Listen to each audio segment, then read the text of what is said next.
We had to sort of do, like, I guess, 3 things in parallel in the course of '99 as we were getting the company started. One was recruiting people, and it was a challenge because basically it was very hard to recruit people into this totally untried company.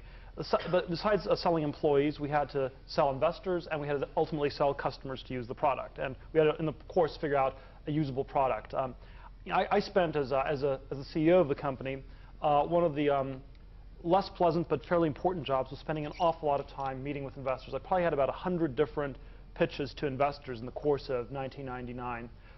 And while individually they all knew a lot less about what we were doing, collectively they were actually somewhat informed. It's an excruciating process. I mean, '99 was supposed to be this incredible boom year, but even so, at any given time in Silicon Valley, there are about 10,000 business plans getting circulated. Maybe 300 of them get funded by venture capitalists in any given quarter, and then you typically have a new 10,000 come in the next quarter.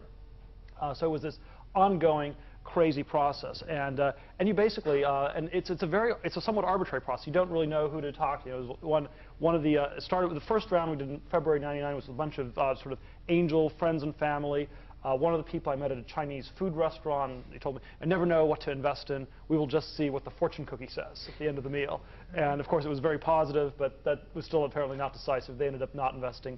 The most intriguing one, however, was there was a group of 2 Australian mathematicians who had decided that because it's so hard to figure out what companies to invest in, that they were going to come up with a mathematical formula to predict which startup companies one should invest in and which ones should not. And they'd started a fund called Gödel Capital, named after the famous 20th century mathematician.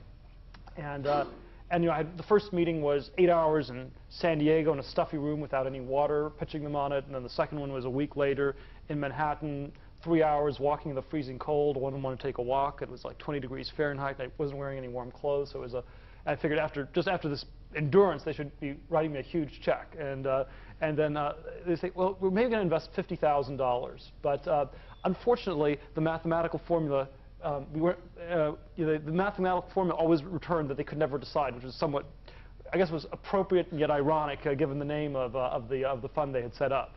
And it turned out that for most companies it was totally undecidable. And it was not totally intentional on my part, but I told them, it's such a great opportunity, I'll let you invest and give you a 2-week option to get your money back. Free option, for 2 weeks you can take the money back, but you have to decide now. And well, they plugged that in, mathematical formula told them, free option, 2 weeks, that's fine, we'll put in the $50,000. And then 2 weeks later, predictably enough, formula once again told them, couldn't decide whether or not to invest. But at this point, the default had been shifted, the money was in the company, and they didn't decide to pull it out. And so they stayed as investors. We were actually one of the very few companies Gödel Capital invested in.